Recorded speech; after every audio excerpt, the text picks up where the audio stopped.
The Valoran scout ship moved slowly through the darkness of space.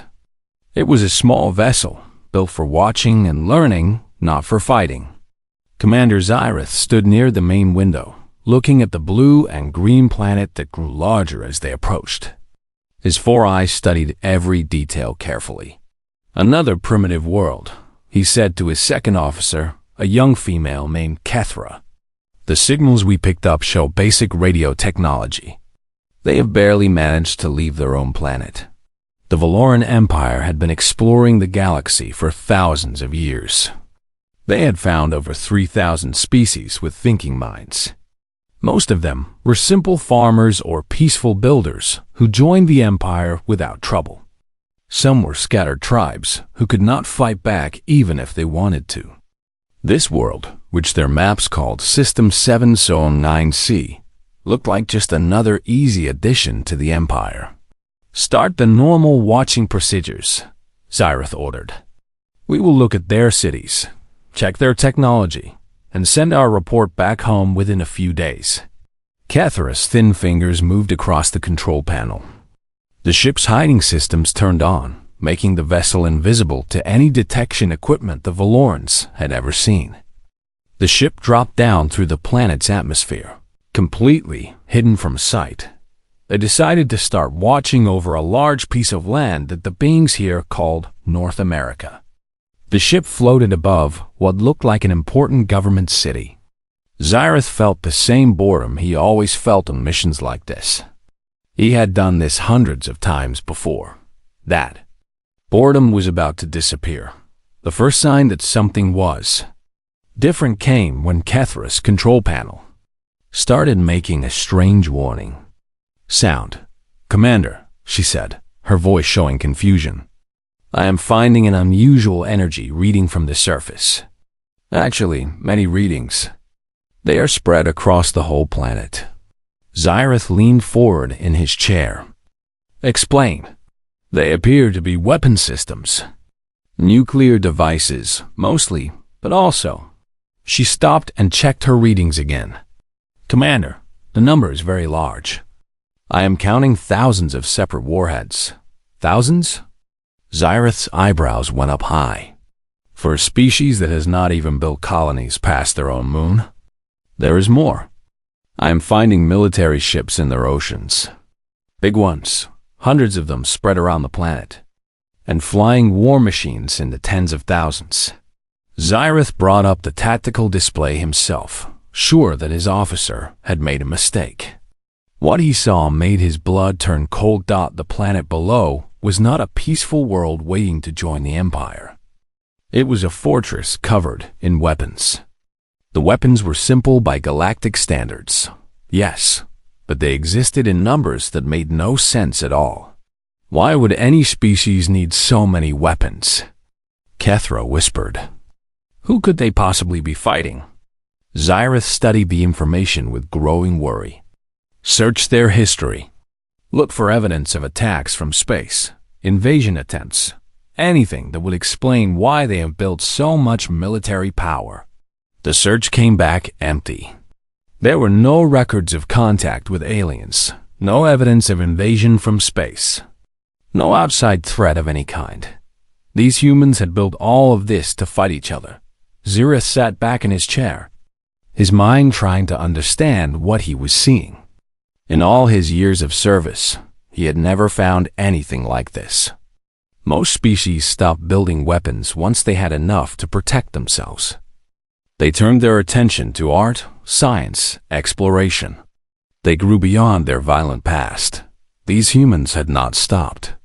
They had kept building. They had kept improving their weapons. They had kept preparing for war. Bring up more information about their military forces, Xyrith ordered. The display changed to show detailed pictures of human war machines.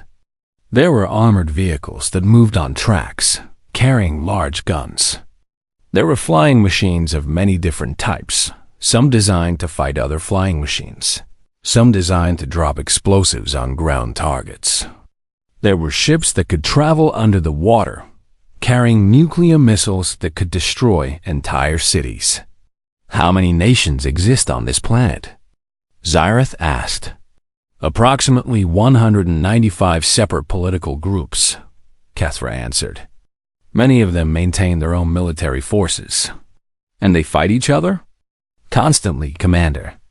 Their history is filled with wars. Large wars, small wars, wars that lasted for years, wars that killed millions of their own kind. Zyrith felt something he had not felt in a very long time. It was not quite fear, but it was close. It was the feeling of facing something completely unexpected and not knowing how to respond. Focus our observation on the largest military forces, he said. I want to understand exactly what we are dealing with. The ship moved silently across the planet, invisible and undetected. Below them, the humans went about their daily lives, completely unaware that they were being watched. They drove their cars, went to their jobs, ate their meals, and slept in their beds. Normal life on a normal day, but scattered among those normal people were millions of trained soldiers.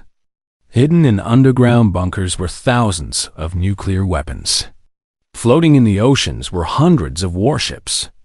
Flying through the skies were thousands of combat aircraft. Zyrith watched it all with a growing sense of unease. The Valoran Empire was powerful. It had conquered hundreds of worlds, but it had never faced anything like this. Commander, Kethra said quietly, should we report this to the High Council immediately? Zyrith shook his head. Not yet. We need more information. We need to understand why these humans are the way they are. We need to know what drives them to build such massive forces. He turned away from the display and looked out the window at the planet below. It looked so peaceful from up here. Blue oceans, white clouds, green land. A beautiful world, really, but Zyrith now knew the truth. That beautiful world was home to the most heavily armed species the Valoran Empire had ever encountered. And they had done it all without any help, without any threat from space. Without any reason that made sense to Valoran thinking. They had done it because fighting was in their nature. War was part of who they were, and that, Zyrith realized, made them more dangerous than anything the Empire had ever faced before. The scout ship continued its silent observation, recording everything, learning everything, and carrying news that would change the way the Valoran Empire saw the galaxy forever. For the next several days, Zyrith and his small crew watched the planet called Earth more carefully than they had ever watched any world before. What they found challenged everything they knew about how civilizations grew and developed. The humans have been fighting organized wars against each other for their entire recorded history. This was not the occasional fight over territory that most species went through during their early years. This was constant, large-scale industrial warfare on a level the Valorans had never seen documented anywhere in the galaxy. Look at this, said Nalvex, the ship's weapons expert, as he put images on the main display screen. Less than 100 of their years ago, they fought a war that covered most of their planet. Over 70 million of their own kind died. 70 million, Commander. And within just a few years after that war ended, they invented nuclear weapons and immediately started building enough of them to destroy their whole world many times over. Zyrith studied the footage of what humans called World War II. He saw massive armored vehicles rolling across entire continents. He saw fleets of aircraft filling the skies until they blocked out the sun. He saw naval vessels as big as small Valoran colony ships firing at each other across stormy oceans. The destruction was beyond anything he had ever imagined. Their aggression seems like a disease, Kethra observed. Yet, they keep advancing in technology. How have they not destroyed themselves by now? Because their aggression is connected to their creativity, Nalvex replied with a grim voice. Almost every big technological step forward in their civilization came from military needs. They went from basic flying machines to landing on their moon in less than 70 of their years. And the main reason they did, it was competition between enemy nations trying to prove they were stronger than each other. Xyrath thought about this for a long moment. In most species, war was a phase they passed through, a violent period in their early history that they eventually left behind. But humans seem to have made war a permanent part of their existence. It drove them forward, even as it threatened to destroy them. The scout ship moved to a new position over what humans called the Pacific Ocean. From there, Xyrath could see a group of massive gray ships moving through the water in perfect formation. They moved with a purpose that spoke of long training and careful discipline. "That one," Nalvex said, pointing to the largest ship in the group. "They call it an aircraft carrier.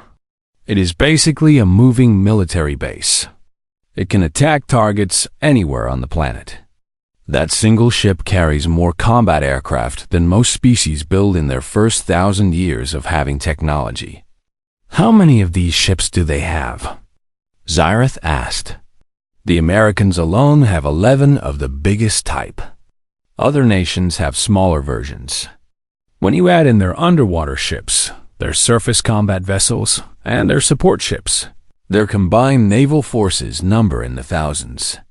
Xyrath felt something shift inside him. The Valoran military was strong by galactic standards, but it was built to keep order across an empire of mostly peaceful species. It was not built to fight an enemy like this. "Show me their ground forces," he ordered. The display changed to show huge military bases spread across the planet. Training centers where soldiers learned to fight. Storage areas filled with tanks, artillery, transport vehicles, and equipment of every kind. The numbers were staggering. The Americans alone keep about 1.4 million soldiers on active duty, Nalvex reported, with millions more in reserve who can be called up quickly. And remember, they are just one nation among many. The total number of trained soldiers on this planet is over 20 million. "We have seen species with larger populations," Kethra said carefully. "The Thraxians, for example, had billions of people." "The Thraxians were farmers and thinkers," Nalvex replied. "They had not fought a war in 10,000 years. When we came, they did not know how to resist. These humans are different. They have been fighting without pause for their entire history. Every generation produces warriors who have actually fought in real battles. Every year brings new weapons, new ways to fight, new methods to kill more efficiently." Xyrath moved to a different display that showed human military spending. The numbers were almost too large to understand. Year after year, nation after nation, they poured vast amounts of their resources into building weapons and training soldiers. Even during times of peace, they never stopped preparing for war. "Look at their research programs," Nalvex continued. "They are constantly working on new weapons, faster aircraft, more accurate missiles, better armor, deadlier explosives. They compete with each other to build the most powerful military, and that competition drives them to innovate at incredible speed." The display showed laboratories and testing facilities spread around the world.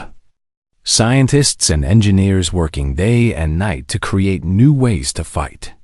It was as if war itself had become their greatest project, their main focus as a species. "There is something else you should see," Kethra said quietly. She brought up a new set of images. "These are their veterans. Soldiers who fought in previous wars and survived." The images showed old men and women wearing medals, attending ceremonies, being honored by their societies. But they also showed younger people, many with missing limbs or scarred faces, receiving treatment in medical facilities. "They do not hide their warriors," Kethra explained. "They celebrate them. Their culture treats soldiers as heroes. Children grow up wanting to join the military. Fighting for their nation is considered one of the most honorable things a person can do." Xyrath understood what she was saying. In most species, Warriors were a necessary evil, something needed during dangerous times, but not celebrated. Humans were different. They had built their entire culture around the idea of the warrior. It was woven into their stories, their art, their values. "Commander," Nalvek said slowly, "I have been running calculations. If the Empire attempted to conquer this planet using standard methods, the losses would be significant." "How significant?" "I cannot give an exact number. There are too many variables. But based on their weapons, their numbers, and their apparent willingness to fight to the death, I believe we would lose more ships and soldiers taking this single planet than we have lost in the last 500 years of Imperial expansion combined." The words hung in the air like a death sentence. Xyrath looked at his crew and saw his own concern reflected in their faces. They had come here expecting to find another primitive world ready for easy conquest. Instead, they had found something that might actually threaten the Empire itself. "Continue watching," Xyrath ordered. "I want to know everything about these humans. Every weapon they have. Every tactic they use. Every strength and every weakness." He turned back to the window and looked down at the planet below. Somewhere down there, millions of soldiers were training. Thousands of scientists were building new weapons. And billions of people were living their lives completely unaware of the Empire that watched them from above, for the first time in his long career. Xyrath wondered if the Valoran Empire had finally found something it could not conquer. On the 5th day of watching Earth, everything changed in a way that Xyrath had not expected. He was in his quarters, reading through reports about human military history, when Kethra's voice came through the communication system. Her words carried a tone of alarm that made him jump to his feet immediately. "Commander, you need to come to the control room now." Xyrath moved quickly through the narrow halls of the scout ship. When he reached the control room, he found his entire crew staring at their displays with expressions of deep worry. "What is happening?" he demanded. "We have been detected," Kethra said. "That is impossible. Our hiding technology is the best in the Empire. No primitive species has ever been able to see through it." "They are not seeing the ship directly," Kethra explained, her fingers moving across her control panel. "But their tracking systems have noticed something strange in the atmosphere. When our ship moves, it pushes air out of the way. Their sensors are picking up that movement. Multiple stations are now trying to find our exact location." Xyrath moved to her station and looked at the display.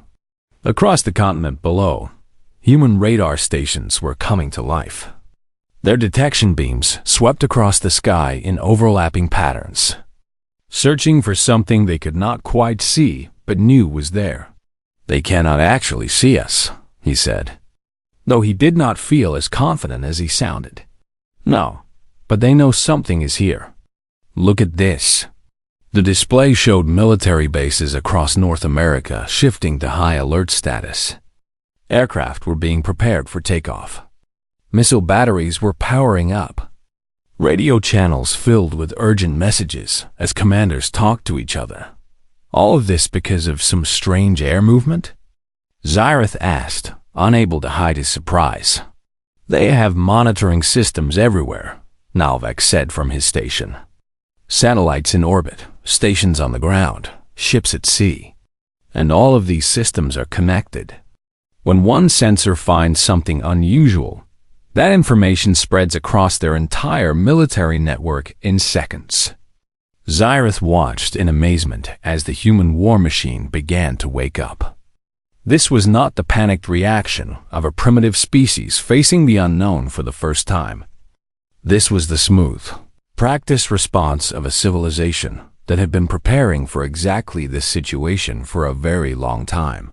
Within minutes, fighter aircraft were in the sky, flying search patterns over the area where the scout ship floated. Ships at sea changed course to move closer. Ground units went on alert, their weapons ready. all because some sensors had noticed that the air was moving in a way that did not match the wind. "We need to leave this position," Xyrith decided. "Take us up, out of their atmosphere, into a higher orbit where they cannot detect us." The ship's pilot, a quiet male named Dreth, worked his controls carefully. The scout vessel rose slowly, trying not to disturb the air any more than necessary. Below them, the human search continued, jets flying through the space they had just left. "They are very thorough," Kethra observed as they reached the safety of high orbit. "Most species would have given up by now, decided it was just a sensor error. But they are still searching." "They are paranoid," Nalvek said. "Their history has taught them that threats can come from anywhere. They do not dismiss anything as impossible." From their new position far above the planet, Xyrith could see the full scope of Earth spread out below him. It looked peaceful from this distance, but he now knew that peace was an illusion. The planet below was ready for war at any moment. "Continue monitoring their communications," he ordered. "I want to know how long they keep searching." The answer was troubling. The humans searched for 3 full days. They flew hundreds of aircraft missions. They analyzed every piece of sensor data. They held meetings at the highest levels of their military command. Only when they had exhausted every possibility did they finally stand down, and even then, they kept their alert level higher than before. "They will not forget this," Kethra said. "Their records will show that something strange happened here. The next time their sensors pick up anything unusual, they will respond even faster." Xyrith nodded slowly. He had learned something important from this experience. The humans were not just heavily armed. They were also watchful and careful. They paid attention to small details that other species would ignore. And they did not give up easily. "Show me their space detection systems," he said. The display changed to show a network of satellites orbiting the planet. There were hundreds of them, watching the sky in every direction. Some looked for missiles. Some tracked objects in space. Some simply took pictures of everything they could see. "They call this their space surveillance network," Nalvex explained. "It tracks every object in orbit around their planet. They can see things as small as a few inches across. They know exactly what is up here and where it is moving." "Can they detect our ship in high orbit?"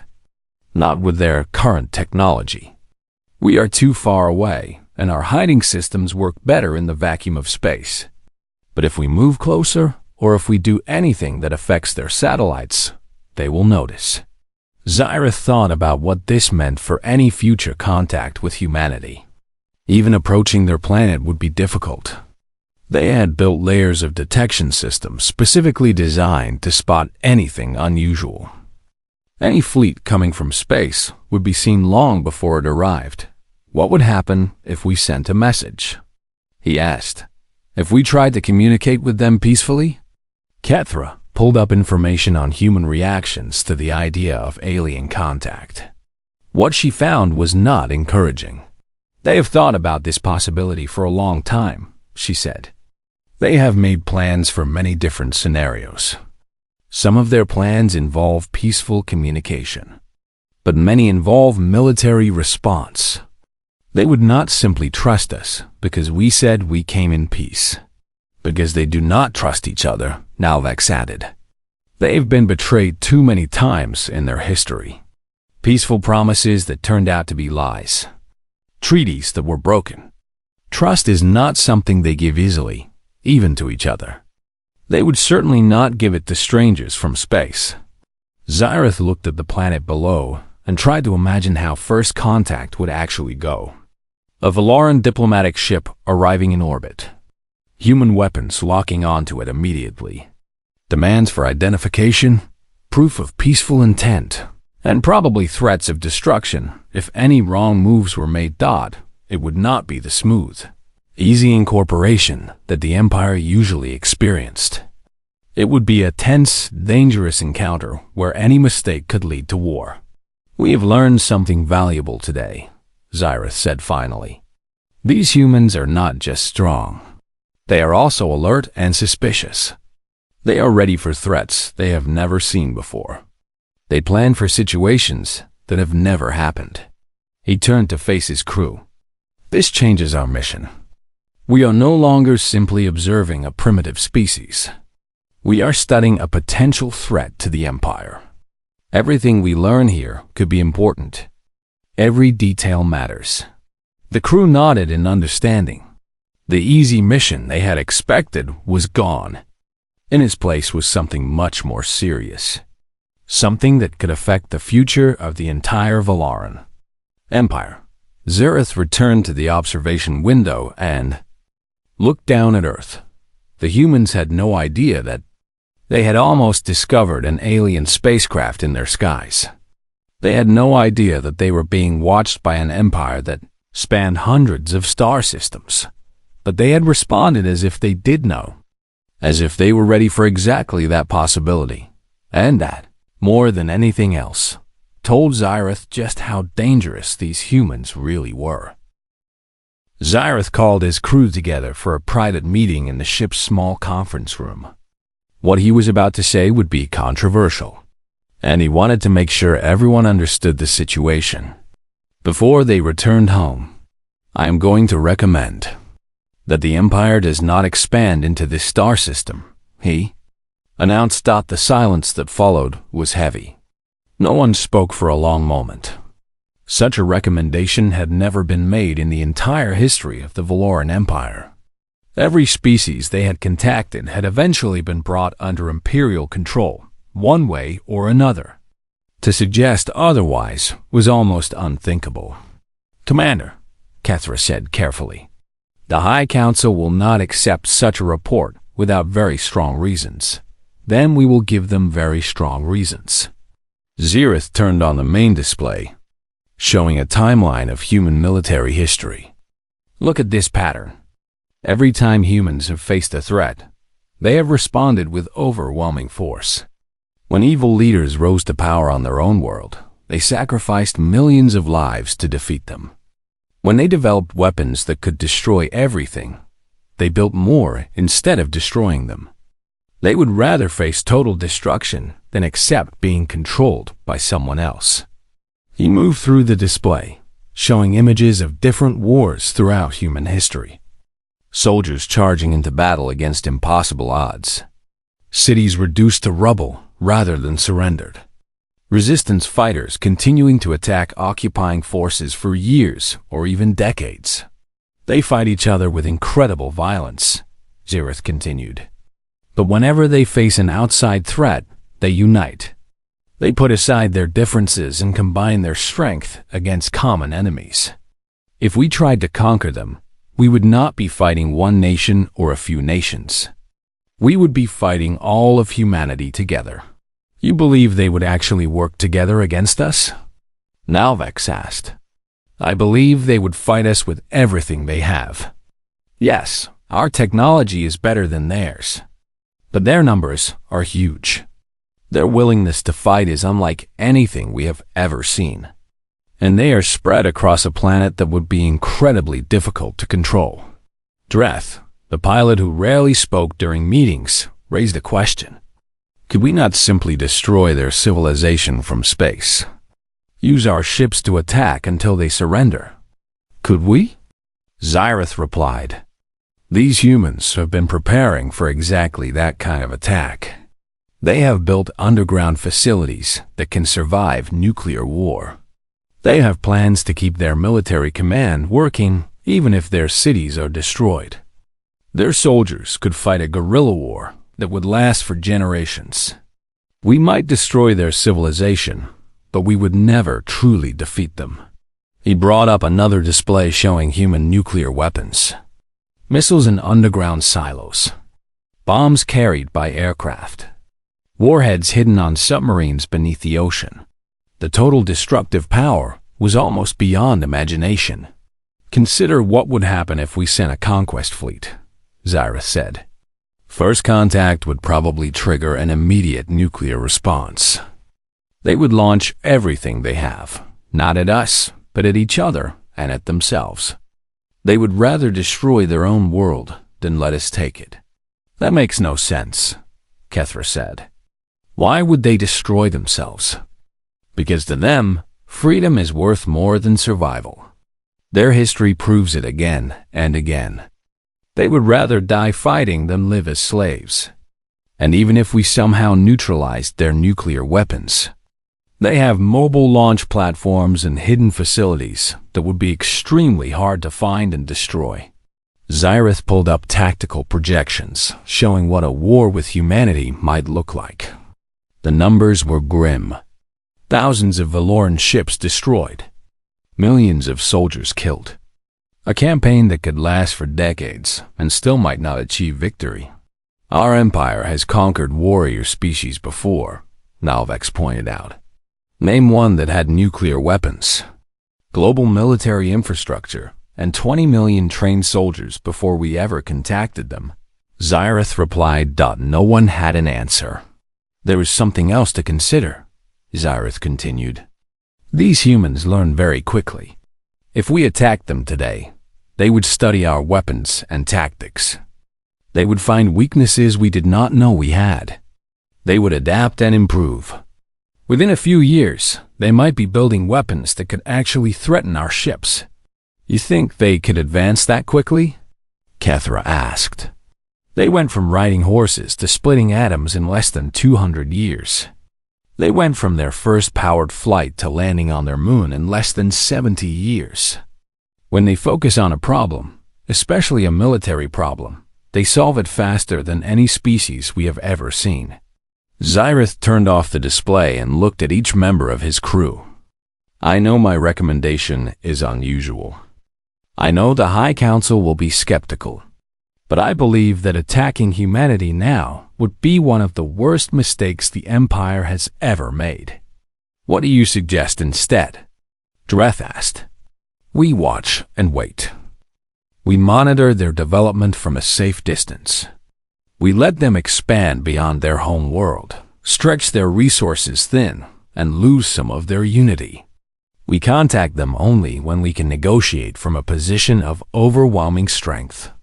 Not just stronger than them, but so much stronger that even they would recognize that fighting is pointless. That could take centuries, Kethra said. Yes, it could. But centuries of waiting is better than a war we might not win. The crew sat in silence, thinking about what their commander had said. Outside the windows, the stars shone cold and distant. Somewhere among those stars, the Valoran Empire spread across hundreds of worlds. Mighty and powerful. The greatest force in the known galaxy, and yet here they were, a tiny scout ship. Considering the possibility that they had found something even mightier. I have one more thing to show you, Xyrith said. He brought up a final display. It showed human soldiers in various situations. Training in jungles and deserts. Fighting in cities and mountains. Operating advanced equipment and simple weapons with equal skill. Look at their faces, he said quietly. Look at their eyes. These are not people who are forced to fight. These are people who choose to fight. They believe in what they are doing. They are willing to die for their countries, their families, their beliefs. The images continued. Young men and women saying goodbye to loved ones before deploying to war zones. Veterans returning home, some whole and some broken, but all carrying the experience of combat. Memorials to the fallen, where entire nations gathered to honor those who had died. This is what makes them dangerous, Xyrith concluded. Not just their weapons or their numbers, but their spirit. They have something inside them that we have never encountered before. A willingness to sacrifice, to suffer, to fight against any odds. You cannot defeat that with technology alone. You cannot conquer it with ships and soldiers. Kethra looked at the images of human warriors and spoke softly. They are like something out of our oldest legends. The warrior species that the first emperors feared might exist somewhere in the galaxy. Yes, Xyrith agreed. except the legend said such a species would be rare and distant. Instead, they are right here, in our region of space, getting stronger every year. He turned off the display. Prepare our report. Include everything we have learned. The High Council needs to see all of this before they make any decisions about humanity. The crew moved to obey, each of them thinking about what they had witnessed during their time watching Earth. They had come expecting to find a primitive species ready for easy conquest. Instead, they had found something that might change the future of the entire empire. Xerath returned to the observation window and looked down at the blue planet below. Somewhere down there, billions of humans were living their lives, completely unaware of the empire that watched them. They were building their weapons, training their soldiers, and preparing for threats they had not yet imagined. He hoped the High Council would listen to his recommendation. He hoped they would be wise enough to stay away from this dangerous world, because if they did not, Xerath was certain that the Valoran Empire would learn the full meaning of human warfare, and that was a lesson the Empire might not survive. The journey back to Valoran space took many days. Xerath spent most of that time working on his report, choosing his words carefully and organizing his evidence in the most convincing way possible. He knew that what he was about to present would shock the High Council. He needed to be ready for their questions and their doubts. When the scout ship finally arrived at Imperial Command, Xerath was immediately called to appear before the Council. The 7 members of the High Council were the most powerful beings in the Empire. They had ruled for centuries, making decisions that affected billions of lives across hundreds of worlds. They did not like surprises, and they did not like being told that something was impossible. The council chamber was a vast room with high ceilings and walls, covered in the history of Valoran conquest. Maps showed the growth of the empire over thousands of years. Images displayed the many species that have been brought under imperial control. It was a room designed to remind everyone who entered of the empire's power and success. Xerath stood in the center of the chamber, facing the 7 council members on their raised seats. First Counselor Drathxa, the oldest and most powerful of them, looked down at him with an expression that revealed nothing. "Commander Xerath," she said, her voice filling the chamber, "you have submitted a most unusual report. You recommend that we do not expand into System 7749C, that we avoid contact with the species called humanity. Is this correct?" "Yes, First Counselor. That is my recommendation. In the entire history of our empire, no commander has ever made such a recommendation. Every species we have encountered has eventually been incorporated. Are you suggesting that these humans are somehow different?" "I am suggesting exactly that, First Counselor." Xerath activated the display systems in the chamber, filling the room with images and data from his mission. "Allow me to show you what we discovered." For the next several hours, Xerath presented his findings. He showed them the human weapons, the massive militaries, the history of constant warfare.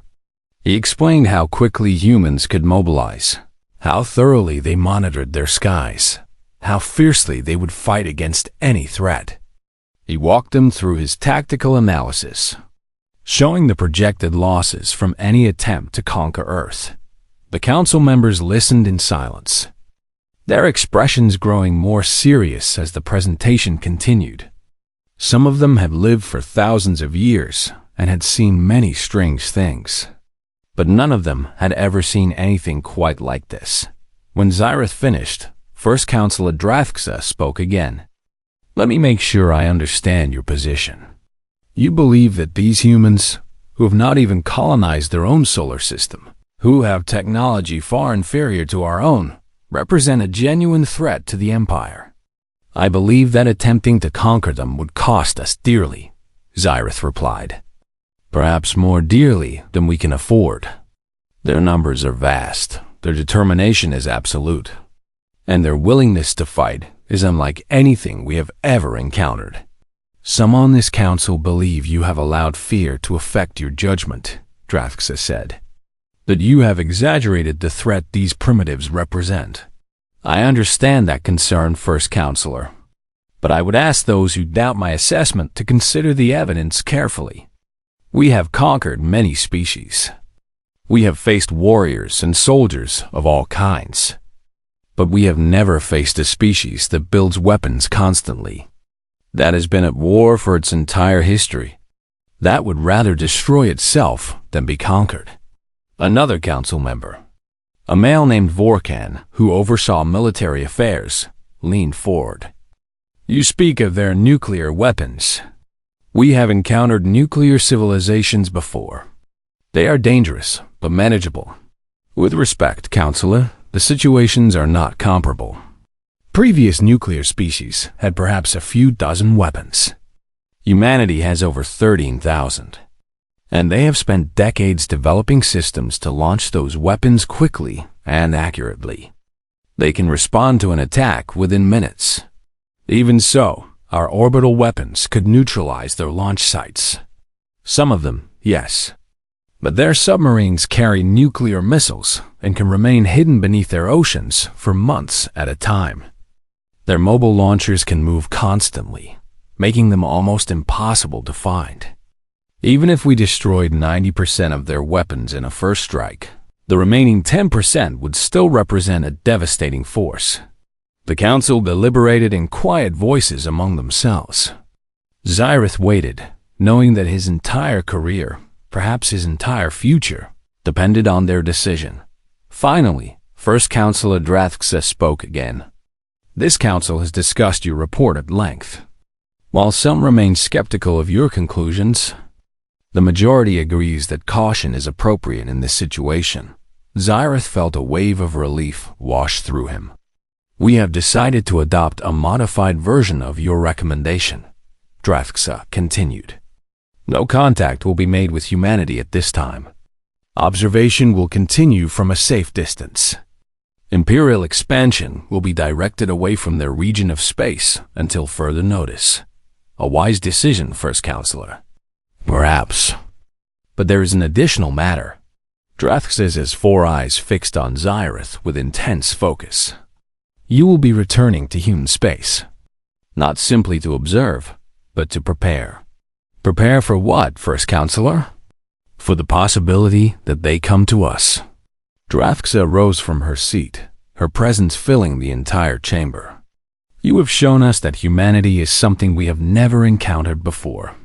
A species that does not need outside threats to drive their military development. A species that has been at war with itself since the beginning of their history. She walked down from her raised platform until she stood directly in front of Xyrith. You will establish a permanent watching station in their system. You will track every advance in their technology. You will study their tactics, their weapons, their way of thinking. And you will develop plans for every possible situation where humanity might expand into space and encounter our empire. And if they detect our station? Xyrith asked. If they discover that we are watching them? Drax's expression was grim. Then we will learn whether your assessment was correct. We will learn whether humanity is truly as dangerous as you believe they are. She turned and walked back to her seat. You have your orders, Commander. Return to Earth, watch, learn, and pray that we have time to prepare before they reach the stars. The audience was clearly finished.